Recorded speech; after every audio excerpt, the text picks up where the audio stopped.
প্রিয় দর্শক, অনেকেই মোস্তাফিজকে নিয়ে অনেক কথা বলেছে। আমারও মনটা চাইল একটু বলি। এক ফিজকে নিয়েই লুটোপুটি খায় ভারত। ওরা কাঁদবে না হাসবে নিজেরাও জানে না কি করলো ওরা। নিজের পায়ে নিজে কুড়াল মারছে। যদিও আমি ক্রিকেট তেমন একটা বুঝি না, তবে ক্রিকেট খেলা দেখি। বোল্ড আউট বুঝি, ক্যাচ আউট বুঝি, রান আউট বুঝি, এলবিডব্লিউ বুঝি, স্ট্যাম্পিং বুঝি, এরকম বুঝি। ছক্কা মারে ভালো লাগে বুঝি, চার মারে বুঝি, এরকম বুঝি আর কি। ওই কোন স্পটে কোন বল ফালাইলে কি হয় সেটা কিন্তু বুঝি না আসলে। এরকম আমার মতো মনে হয় ভারত কন্ট্রোল বোর্ডও ক্রিকেট কন্ট্রোল বোর্ডও বোঝে নাই মোস্তাফিজ কি চিজ।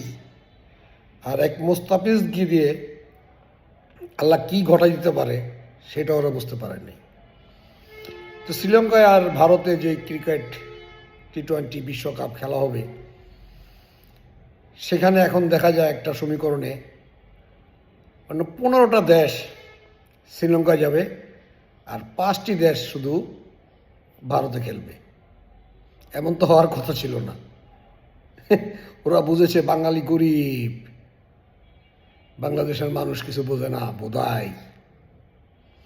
ওরা একেবারে হরিশ্বর পাল হয়ে গেছে গা। পৃথিবীতে ওদের চেতে চালাক, ওদের চেতে বড় লোক, ওদের সুপ্রিম পাওয়ার আর নাই। আল্লাহ চাইলে একটা তেলাপোকা দিয়েও একটা দেশ ধ্বংস করে দিতে পারে, সেটা ওরা বোঝে না। আল্লাহর শক্তি ওরা মানে না। ওরা কি মানে বুঝি না। ওরা কতক্ষণে ভারতকে পাকিস্তানকে যুদ্ধ লাগাই দিব সেই চিন্তা করে, এবং ছোট করব ভারত এবং বাংলাদেশকে নিয়ে যা করা দরকার সেটা না করে ওরা পাকিস্তানকে আর বাংলাদেশকে ছোট করার জন্য সারা পৃথিবীতে ওদের কর্মকাণ্ড চালিয়ে যাচ্ছে।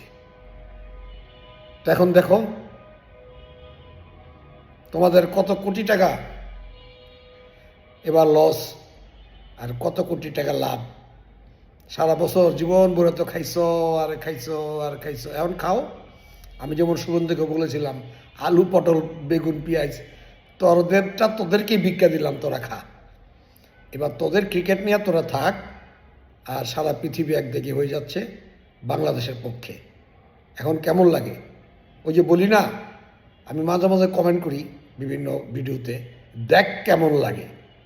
এবার এই মোস্তাফিজকে দিয়েই যখন তোরা কুপকাত, এবার আরও দেখ কেমন লাগে।